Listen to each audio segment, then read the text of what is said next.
Labas visiems, mano vardas Kornelija ir sveiki atvykę į mano kanalą. Man yra 19 metų, aš esu baigusi neseniai mokyklą ir esu savęs ieškojimuose. Bandau atrasti kuo daugiau naujų dalykų, kurie man patinka. Ir jeigu norit pasinerti mano savęs ieškojimo kelionę kartu, tai galit prisijungti. Labai ilgai dvejojau, ar filmuoti tos video, ar kažkas žiūrės, ar nežiūrės, bet pagrinde supratau vieną dalyką, kad aš darau ne dėl kitų, o tai darau dėl savęs. Ir šitas kanalas bus mano tokia kaip prisiminimų dėžutė, kurioje aš kaupsiu man svarbius momentus, taip pat dalinsiuosi jais su jumis.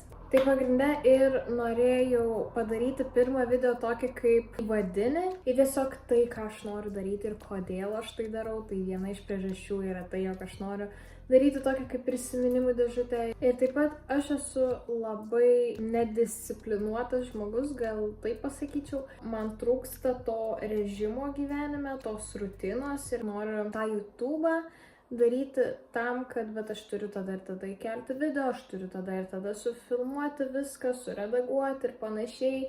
Taip pat noriu daryti daugiau tokių self-care video, vidinius visokius dalykus, pasidalinti ir savo pamastymais kažkokiais, gal kažkokių patarimų duoti. Esu iš keletą video jau nufilmavusi iš seniau, tiesiog norėjau įamžinti tas akimirkas, jie jau yra paruošti įkelimui. Bet aš žinojau, kad aš noriu padaryti tokį pirmą video, kur susipažinti su jumis, papasakoti gal daugiau kažką apie save ir ko jums tikėtis iš manęs. Man save nupasakoti yra gan sunku, nes aš pati pilnai nesuprantu daug dalykų, bet ką tikrai galiu pasakyti, tai man patinka kurti.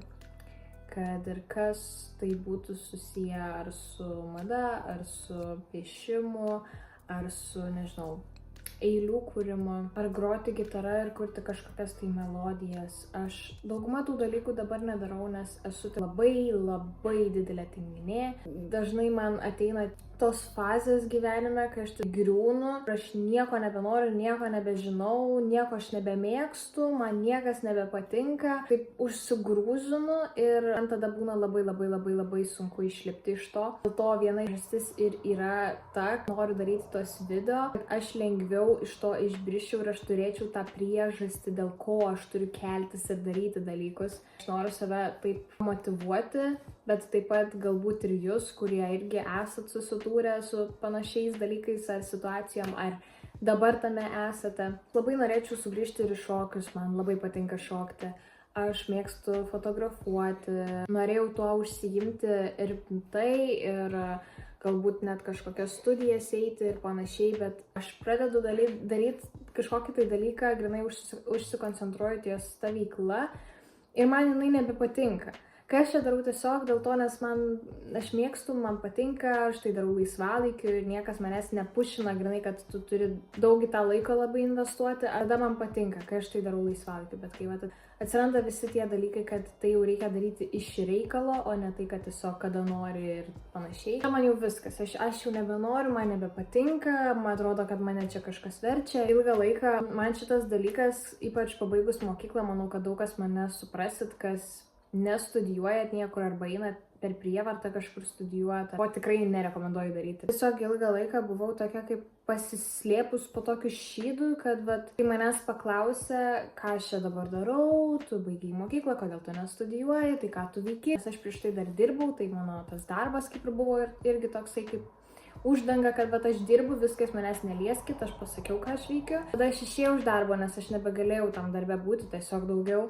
Tada labiau pradėjau koncentruotis į tą fotografiją, priverčiau ir pati save galvot, kad čia viskas yra mano profesija. Ir bandžiau užgniaužti tas tiesiog mintis giliai, kurios man sakydavo, kad iš tikrųjų nematai savęs tame ilgalaikiai perspektyvai. Tai ta fotografija ilgą laiką buvo tiesiog mano apsauga, nežinau, kad jeigu kažkas paklaus, ką tu dabar darai, aš atsakysiu, kad aš užsiimu fotografiją ir tikriausiai, kad kažko sieksiu daugiau su tuo. Ir viskas, jūs manęs daugiau nelieskit, neklausinėkit manęs klausimų. Tad supratau, kad iš tikrųjų aš taip ne tik kitus žmonės apgaunu, bet ir save apgaunu, ką kiti galvoja. man turėtų nerūpėti, aš tiesiog turiu galvoti apie save, išjausti, pajausti save, savo pomėgius, kas aš esu iš tikrųjų ir kas man patinka iš tikrųjų, kad suprasčiau, ką aš noriu iš tikrųjų daryti, ties kuom aš noriu judėti toliau, pirmyn ir siekti, ir kad tai, ką pasirinkčiau daryti, man nebūtų kažkokia tai prievarta, kad tai būtų mano mėgiama veikla. Bus labai daug video šitam kanale su tokiais pamąstymais, tokiais mano išgyvenimais, sakau, gal kažkokiais patarimais, gal tiesiog mano požiūrį į gyvenimą ir dalykus, kuris be abejo keisis. Bet bus ir smagių video. Nesakau, kad tie video bus nesmagus, bet bus ir tokių, kur tiesiog praleisit laiką su manim, dienos su manim, kažkokie tai mano eventai gyvenime ir panašiai. Nežinau, ką dabar daugiau pasakyti, bet tiesiog laukia labai ilga ir tikiuosi, kad labai ilga ir tikiuosi, kad produktyvi, disciplinuota kelionė, ne tik YouTube'ės kanale, bet ir šiaip mano gyvenime, ir tikiuosi, kad atsiras kažkokia tai rutina. Aš kaip pasidarau tą visą to-do listą, pavyzdžiui, ten ar savaitės, ar mėnesio, ar dienos, įspraudžiu save į tos rėmus, tada vėl aš atrodo, aš noriu pabėgti, aš nieko nebenoriu daryti ir bandau įvairiausius metodus, kaip tik įmanoma labiau save privesti prie to gyvenimo būdo. Dabar bandau dar vieną metodą, savo tą stebėjimą, kaip aš augu ir panašiai, kas irgi yra žiauriai žavu, nuostabu ir tiesiog labai to noriu. Atsiprašau už tiek daug rankų gestikuliavimo, net nežinau, dėl ko tai dabar vyksta. Tai jeigu pažiūrėjot šitą video ir pajautėt, kad galbūt jums taip pat bus aktualu, įdomu ir jūs taip pat norit sekti šią mano kelionę, tai labai mielai kviečiu prisijungti. Tikiuosi, kad surasiu daugiau bendraminčių žmonių ir taip motyvuosim vieni kitus. Tai šiam video būtų tiek. Ačiū labai, kad žiūrėjot. Jeigu patiko, paspauskit like. Pasubscribinkit mano kanalą, jeigu norit manęs matyti daugiau. Taip pat kuriu kitose socialinėse medijose, turiu 2 Instagramus, turiu savo Instagramą, turiu Instagramą savo fotografijos, kuriame galbūt dar kažkada mano laisvalaikį išvysite kažkokių tai fotosesijų. O galbūt pasisuks viskas taip, kad vis dėlto darysiu aš tai full time. Taip pat turiu TikToką, kur irgi kartais įkeliu visokius tai Get Ready With Me ar dienos su manim ar kažkokius tai video. Ačiū dar kartelį, kad žiūrėjot ir tikiuosi susitiksim dar kažkada. Bye!